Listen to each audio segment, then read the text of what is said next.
दोस्तों, चाहे आप कितनी ही स्टडी टिप्स से रिलेटेड वीडियोस क्यों ना देख लो, लेकिन बाकी सभी टिप्स बेकार हो जाएंगी अगर आप टाइम पर अपना पेपर ही पूरा नहीं कर पाते हो। अगर आप सभी आंसर्स नहीं लिख पाते हो तो वो स्टडी टिप्स किसी काम की नहीं रह जाएंगी। काफी बच्चों के साथ ये होता है कि उन्हें पेपर तो पूरा आ रहा होता है, लेकिन 3 घंटे में वो पूरा पेपर कर नहीं पाते। उनके कई क्वेश्चंस छूट जाते हैं और ये चीज स्टूडेंट्स को काफी इरिटेट करती है कि उन्हें आंसर आ तो रहा था लेकिन वो फिर भी लिख नहीं पाए। इसीलिए आज की इस वीडियो में मैं आपको 4 मेथड और एक हैंड एक्सरसाइज बताने वाला हूँ, जिनकी मदद से आप अपनी राइटिंग स्पीड को बढ़ा पाओगे और आपकी हैंड राइटिंग भी अच्छी रहेगी। तो बने रहिए इस वीडियो के आखिर तक, क्योंकि आज फिर जबरदस्त वैल्यू ऐड करेंगे आपकी लाइफ में। So let's begin.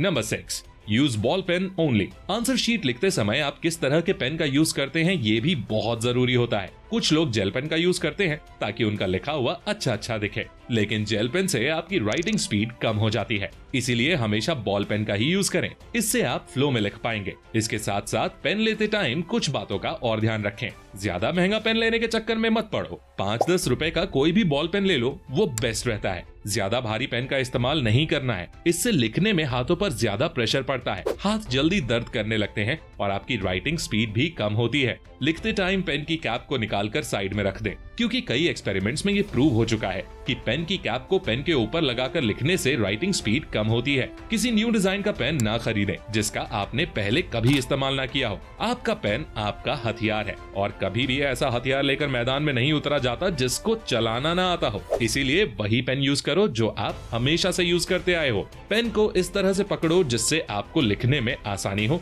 और आपके हाथ दर्द भी ना करें। पेन को ज्यादा कसकर मत पकड़ो, हाथों को थोड़ा ढीला रहने दो, इससे हाथों पर कम प्रेशर पड़ेगा और आप अच्छे से लिख भी पाओगे। Number 5, write letters in small size. काफी लोग क्या करते हैं कि शीट भरने के चक्कर में बड़ा लिख देते हैं, लेकिन इससे कोई फायदा नहीं होता, उल्टा नुकसान ही होता है, क्योंकि बड़े लेटर्स बना के लिखने से आपकी राइटिंग स्पीड कम हो जाती है। आप खुद ही सोचो ना कि आप जितने बड़े लेटर्स बनाओगे आपको उन्हें लिखने में उतना ही ज्यादा टाइम लगेगा। इसलिए वर्ड्स को छोटा लिखो, लेकिन उतना साइज रखो कि एग्जामिनर को अच्छे से समझ में आए क्या लिखा है, उसको प्रॉब्लम ना हो पढ़ने में। इसके साथ साथ पैराग्राफ्स में लिखो, यानी 4-5 लाइंस लिखने के बाद एक लाइन का गैप छोड़ दो और फिर लिखना शुरू करो, ताकि आपकी शीट एकदम साफ लगे। हेडिंग्स और आउटलाइंस को बना के लिखो। आंसर्स को हमेशा हेडिंग्स में लिखो, ऐसा नहीं कि एक लाइन से शुरू किया और लिखते ही चले गए। जब हम हेडिंग्स में लिखते हैं ना, तो इससे क्वेश्चंस छोटे पार्ट्स में डिवाइड हो जाता है और उन छोटे पार्ट्स के बारे में सोचकर लिखना आसान होता है बजाय पूरे क्वेश्चन के। नंबर 4,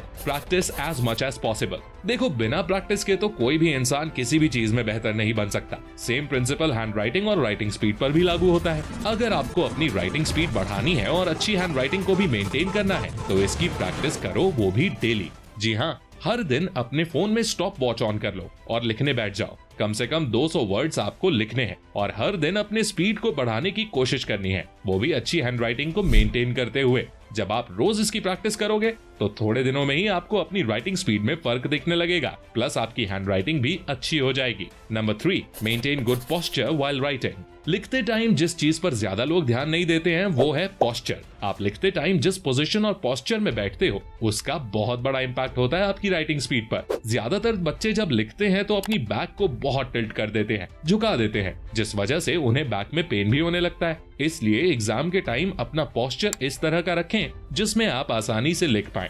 हर किसी का पोस्चर अलग हो सकता है, इसलिए इसमें कोई हार्ड एंड फास्ट रूल नहीं है कि आपको इस तरीके से ही बैठना है। बस जिस पोस्चर में आप स्पीड में लिख पाओ उसी में बैठो। Number 2, don't exceed the word limit, manage your time. आप अपनी राइटिंग स्पीड बढ़ाना ही इसलिए चाहते हैं क्योंकि आप नहीं चाहते कि आपके एग्जाम्स में आपका एक भी क्वेश्चन छूट जाए, लेकिन इसमें राइटिंग स्पीड से बड़ा रोल होता है स्ट्रैटेजी का। जी हाँ, ज्यादातर बच्चे क्वेश्चन पेपर के फर्स्ट सेक्शन में ही अपना बहुत टाइम वेस्ट कर देते हैं और जब तक वो लॉन्ग आंसर्स तक पहुंचते हैं तब तक उनके पास टाइम ही नहीं बचता। इसीलिए फास्ट लिखने से ज्यादा इस बात पर ध्यान दो कि कहां पर कितना लिखना है। फर्स्ट सेक्शन में मल्टीपल चॉइस और वेरी शॉर्ट टाइप क्वेश्चंस आते हैं। वेरी शॉर्ट वाले क्वेश्चंस को 35 वर्ड्स में आंसर करना होता है, लेकिन ज्यादातर बच्चे एक्साइटमेंट में बहुत ज्यादा लिखने लग जाते हैं। वो वेरी शॉर्ट और शॉर्ट टाइप क्वेश्चंस में ही 200 वर्ड्स लिखने लग जाते हैं, जिससे उनका काफी टाइम वेस्ट होता है और उनके काफी इंपॉर्टेंट क्वेश्चंस छूट जाते हैं और फिर स्टूडेंट्स को लगता है कि हमारी राइटिंग स्पीड कम है। जबकि असल प्रॉब्लम ये होती है कि वो बिना वजह वर्ड लिमिट से एक्स्ट्रा लिख रहे होते हैं। इसीलिए जब भी कोई एग्जाम देने जाओ तो हमेशा वर्ड लिमिट के हिसाब से लिखो। ये नहीं कि मुझे आंसर आता है तो मैं ज्यादा लिखूंगा।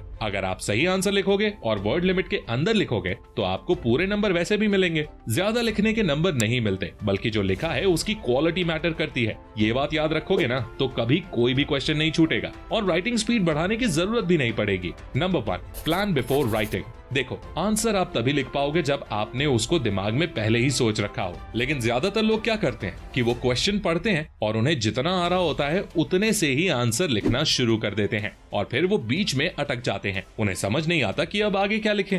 ऐसा इसलिए होता है क्योंकि आपने आंसर को पहले ही दिमाग में सोच के नहीं रखा। शीट में आंसर लिखने से पहले उसको दिमाग में आंसर तैयार करो, यानी क्लियरली सोच लो कि आपको कौन कौन से पॉइंट्स लिखने हैं, उनमें कितना कितना कंटेंट लिखना है और उसके बाद लिखना शुरू करो। इसीलिए आजकल हर बोर्ड के एग्जाम्स में शुरू के 15 मिनट सिर्फ क्वेश्चन पेपर पढ़ने के लिए दिए जाते हैं, ताकि स्टूडेंट अपनी प्लानिंग कर पाए, उसको किस तरह से आंसर्स को लिखना है ये समझ पाए। तो उन 15 मिनट्स को पूरा यूटिलाइज करो। आज के लिए बस इतना ही। मैं अपने सभी पॉइंट्स को एक बार समराइज कर देता हूँ। Number 6, use ball pen only. Pen से आपकी राइटिंग स्पीड पर बहुत असर पड़ता है, इसलिए हमेशा बॉल पेन का इस्तेमाल करें। इससे लिखना आसान होता है। साथ साथ पेन को इस तरह से पकड़ें जिससे आपका हाथ दर्द न करे और आप लंबे समय तक लिख भी पाओ। Number 5, write letters in small size. जितने बड़े लेटर्स आप बनाओगे आपको लिखने में उतना ही ज्यादा टाइम लगेगा। ये एक साइंटिफिक फैक्ट है, लेकिन फिर भी ज्यादातर बच्चे शीट भरने के चक्कर में बड़ा बड़ा लिखने की गलती करते हैं, जिससे उनका फायदा होने की जगह नुकसान ही होता है।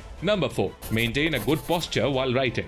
हमेशा उसी पोस्चर में बैठकर लिखें जिसमें आप आसानी से लिख पाएं। ज्यादा झुककर मत लिखें, इससे आपकी बैक पर प्रेशर पड़ सकता है, जिससे बैक पेन शुरू हो जाता है और आपकी ओवरऑल परफॉर्मेंस भी कम हो सकती है। Number 3, practice as much as possible. जितना ज्यादा आप फास्ट लिखने की प्रैक्टिस करोगे उतनी ही आपकी राइटिंग स्पीड बढ़ती जाएगी। इसीलिए हर दिन कम से कम 200 से 300 शब्द फास्ट स्पीड में अच्छी हैंड राइटिंग के साथ लिखने का ट्राई करो। Number 2, don't exceed the word limit, manage your time. ज्यादातर बच्चों को राइटिंग स्पीड से प्रॉब्लम नहीं होती, उनको प्रॉब्लम इस बात से होती है कि कहीं उनके क्वेश्चन पेपर से कोई क्वेश्चन ना छूट जाए। और इस प्रॉब्लम का सोल्यूशन है कि आप वर्ड लिमिट के हिसाब से ही आंसर्स लिखें और टू द पॉइंट एकदम सटीक आंसर लिखें। आपको मार्क्स भी पूरे मिलेंगे और आपका टाइम भी बचेगा। जिस बचे हुए टाइम से फिर आप अपने बाकी क्वेश्चंस कर सकते हो। Number 1, plan before writing. Planning is the first step to execution. जब तक आप दिमाग में ये क्लियर नहीं करोगे कि आपको शीट में लिखना क्या है, तब तक आप आंसर लिख ही नहीं सकते, चाहे स्पीड आपकी कितनी भी ज्यादा क्यों ना हो। और ज्यादातर स्टूडेंट्स मेरी इस बात से अग्री भी करेंगे कि क्वेश्चंस को लिखने से ज्यादा टाइम उनका आंसर को सोचने में लग जाता है। इसलिए हमें पहले से ही अपनी स्ट्रैटेजी तैयार रखनी चाहिए कि हम किस क्वेश्चन का आंसर किस तरह से देंगे। तो आज के लिए इतना ही। उम्मीद करता हूँ आप सभी को ये वीडियो पसंद आई होगी। पसंद आई है तो अपने दोस्तों के साथ शेयर करो। कोई क्वेश्चन या सजेशन है तो कमेंट करके बताओ। और ऐसी ही गजब की वीडियोस देखने के लिए हमारे चैनल को सब्सक्राइब करके बेल आइकन दबाना बिल्कुल मत भूलना। मैं मिलता हूँ आपसे अगली वीडियो में। तब तक के लिए take care, love you all and all the best.